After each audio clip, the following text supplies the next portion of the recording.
আসসালামু আলাইকুম রহমতুল্লাহি বারকাতুহু। আমি যে রোগের কথা বলতেছি প্রত্যেকটা রোগ মানুষের হয়।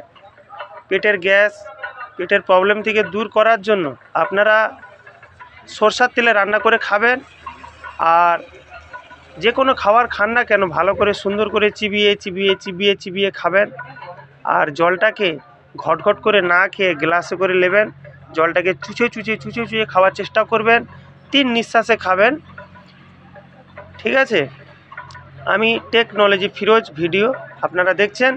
টেকনোলজি ফিরোজ। আমি উলের যে কোনো ধরনের হাতের কাজ করি, মা বোনেদেরকে শেখানোর জন্য আমি ইউটিউব চ্যানেলে এসেছি। বিভিন্ন ধরনের হাতের কাজ আমি শেখাবো। তো আশা করি আমার এই ট্রিটমেন্টটা আপনারা মনে রাখবেন। টেকনোলজি ফিরোজ ভিডিও আপনারা দেখবেন। আর মনোজ দে ভাইয়ের ভিডিওটা আপনারা দেখবেন, দারুণ ছেলে।